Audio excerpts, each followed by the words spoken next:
Alors, on est presque prêt à envoyer sa proposition commerciale. Dans les vidéos juste avant, on a regardé comment bien faire sa proposition commerciale, donc le document super stratégique à faire après le rendez-vous découverte, et comment faire son devis. Là, c'est plus quelque chose d'officiel, c'est le fait de faciliter la vie de son client et d'avoir un devis en bonne et due forme à montrer à son client. On a ces deux documents, sauf qu'en fait, il faut pas oublier que ces deux documents, c'est bien beau, mais il faut les relier ensemble pour les envoyer. L'idée de cette vidéo, c'est rapidement vous expliquer comment bien envoyer votre proposition commerciale, votre devis, et de vous donner quelques astuces pour maximiser vos chances de signer. Et donc, c'est parti. On peut commencer cette petite vidéo. Alors, qu'est-ce que c'est que envoyer sa proposition ? C'est ce que je vous disais, en fait, bien envoyer sa proposition commerciale, c'est s'assurer que celle-ci soit envoyée avec un bon email pour enfoncer le clou et donner envie aux prospects de signer avec vous. Hein, c'est vraiment, dites-vous que votre proposition commerciale, si elle est géniale, mais elle est dans un email qui donne pas envie de l'ouvrir, bah personne l'ouvrira et personne la verra. Donc il faut faire bien le travail jusqu'au bout, il faut pas se relâcher. Il y a une dimension dont on va parler juste avant de parler de l'email qui va accompagner la proposition commerciale, c'est l'acompte. Voilà, il fallait qu'on en parle à un moment. Peut-être que certains d'entre vous qui écoutez ces vidéos, vous êtes déjà en activité et vous avez déjà eu, c'est rare mais ça existe, des clients qui ne vous ont pas payé ou qui vous payent énormément en retard, etc. Il faut savoir qu'un grand classique lorsqu'on annonce les conditions, et donc c'est possible de l'avoir mis dans la proposition commerciale, mais l'idée c'est de le rappeler aussi dans notre email, c'est de dire les conditions d'acompte avec lesquelles on propose de travailler. Et donc, pour être sûr d'être payé et éviter les mauvaises surprises, c'est normal, et c'est quelque chose de commun et de connu, de demander un acompte avant de commencer la mission. Généralement, cet acompte, avec Pierre, on s'est un peu posé, on s'est dit, qu'est-ce qu'on voit comme acompte revenir ? Généralement, il est autour de 30%.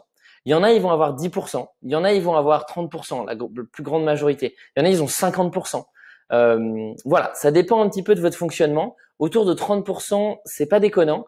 Ça permet de rappeler cette condition dans l'email et de bien dire à son client, OK, moi, je vous fais cette proposition, mais la proposition commerciale et le devis ne sont valables que si vous me réglez 30% avant la mission. Encore une fois, ça permet d'éviter les mauvais clients, les gens qui ne veulent pas payer, et puis ça permet aussi d'avoir une entrée de liquidité pour ne pas toucher l'argent à la fin de la mission hyper tard, et ça se trouve il y a des missions qui courent sur plusieurs mois, et donc ça permet là de commencer à avoir un peu d'argent frais et pouvoir tenir pendant le temps qu'on prend pour faire cette mission. On vous a mis un template. Voilà, on a créé un template où, comme pour tous les autres, c'est entre crochets ce qu'il faut changer. C'est quelque chose de très simple. Dites-vous bien que votre proposition commerciale ici, elle n'est pas là pour comment dire, elle n'est pas là pour réécrire ce que vous avez mis dans votre document. Elle est là pour dire on s'est vu à tel moment, c'était un vrai plaisir d'échanger et voilà. Comme ce que je vous avais promis, je vous envoie en temps et en heure la proposition commerciale, le devis, etc. J'ai très envie de travailler avec vous. Tenez-moi au courant si vous avez des questions ou je reste à votre disposition. Donc ce template-là, il est juste en dessous de la vidéo. Vous pouvez le copier-coller, vous pouvez l'adapter à votre sauce. Ne faites juste pas quelque chose de trop compliqué. Ensuite, on va embrayer sur les 6 astuces qui vont vous permettre de mieux signer. Première chose, restez simple. Hein, on l'a vu dans la proposition commerciale où de temps en temps, il faut qu'on détaille, mais l'idée, c'est de rester synthétique. Là, dites-vous bien que pour signer, pour maximiser vos chances de signer, que ça soit dans la proposition commerciale ou dans les emails, dans l'email qui l'accompagne ou dans les emails de relance, on va voir ça juste après toute la proposition commerciale, dites-vous bien qu'il faut rester simple. Votre client, il a un ou plusieurs problèmes. Vous proposez une ou plusieurs solutions et vous proposez de le faire sous certaines conditions. Voilà, c'est ça une proposition commerciale. N'allez pas trop loin, etc. Le rendez-vous découverte, c'était le moment où on donnait plein de conseils, où on inondait d'idées. La proposition commerciale, c'est le moment où on est carré, où on y voit clair, où c'est limpide. Montrez que vous avez compris. Votre client ne travaillera qu'avec vous que s'il voit que vous avez compris sa problématique. Si vous lui proposez quelque chose où il se dit mais ça ne va absolument pas régler mon problème, vous pouvez être aussi fort, vous pouvez être le meilleur dans votre secteur, mais si on se dit ok il va faire quelque chose mais qui moi ne m'intéresse pas et ne me sert à rien, bah finalement on signera pas avec vous même si vous êtes le meilleur. Si quelqu'un vient vous voir et vous dit je sais courir le 100 mètres en moins de 8 secondes mais finalement vous avez besoin de faire un marathon, vous allez dire c'est bien beau mais en fait moi j'ai pas besoin de ça. Ensuite, ne détaillez pas trop le prix. Dans votre proposition commerciale, il y a un moment dans votre devis et puis dans votre devis et puis dans votre tableau dans la proposition commerciale. Excusez-moi, je cherchais un peu mes mots. Eh bien là, vous avez un pricing, vous avez quelque chose à annoncer. Ne détaillez pas trop. C'est bien d'expliquer d'où viennent vos chiffres, mais gardez une certaine limite.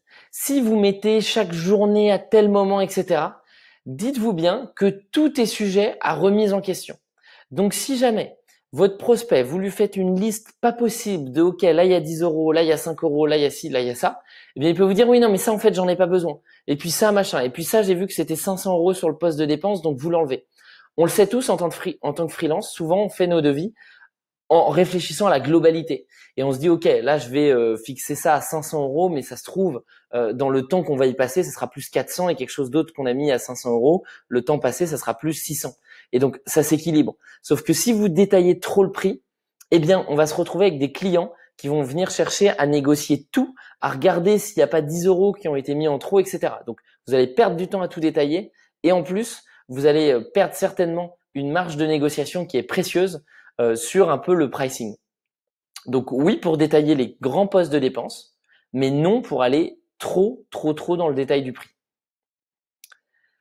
Rassurez sur votre expertise.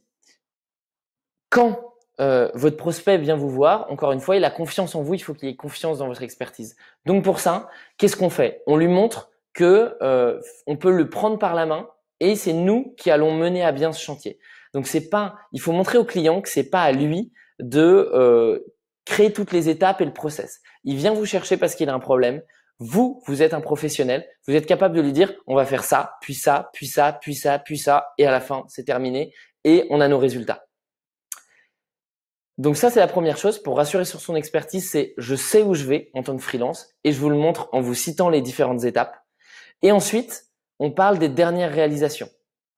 Les dernières réalisations, c'est regardez, j'ai travaillé récemment pour tel client et tel client, voilà le résultat. Si on a quelque chose à montrer, si c'est sa première proposition commerciale, bien entendu, on ne va pas le faire. Mais si on a quelque chose à montrer, il ne faut pas hésiter à un petit peu enfoncer le clou en montrant les dernières réalisations. Autre astuce qui, vous allez me dire, n'est pas une astuce mais coule de source, mais dans ce cas, on l'a quand même mis en astuce parce qu'il ne faut pas l'oublier. Soyez ponctuel. Vous promettez de sortir une proposition commerciale à une date précise. Vous promettez de l'envoyer à une date précise. Eh bien, envoyez-la pile poil à cette date. Si vous êtes en retard pour envoyer votre proposition commerciale, vous serez en retard pour rendre la mission. Et sachant que la proposition commerciale, c'est quelque chose de beaucoup plus court que la mission, eh bien, on va pas avoir envie de travailler avec vous parce qu'on va se dire, OK, le résultat va être livré avec énormément de retard. Et puis ensuite, relancer. Vous avez beaucoup de chance parce que on vous a mis juste après une super vidéo là-dessus. Je dis ça bien sûr en rigolant, mais on a cherché à faire la meilleure vidéo possible sur les relances et on a quand même des templates à vous proposer et puis une certaine méthode à vous montrer pour relancer. Voilà, relancez vos prospects. C'est normal qu'ils vous répondent pas tout de suite. Donc, vous prenez votre courage à deux mains, votre ordinateur ou votre téléphone et il faut penser à relancer les prospects. Ça fait partie des astuces pour signer parce que beaucoup ne vont pas vous répondre à votre premier email, à votre première proposition commerciale et votre devis. Il va falloir relancer. Si vous ne relancez pas, vous mettez clairement une grosse partie de vos chances de signer de côté et donc c'est trop dommage quand même de ne pas aller au bout de cette proposition que vous allez faire. Donc, par où est-ce que vous pouvez commencer une fois qu'on s'est dit ça? Eh bien, vous remplissez votre proposition commerciale, c'est quand même la première étape. Ensuite, vous faites bien attention à la relire ou vous la faites relire par quelqu'un, si vous connaissez quelqu'un qui accepte de vous relire et de corriger votre faute d'orthographe. Vous l'envoyez en temps et en heure et ensuite, vous pensez à relancer vos prospects s'ils ne vous ont pas répondu.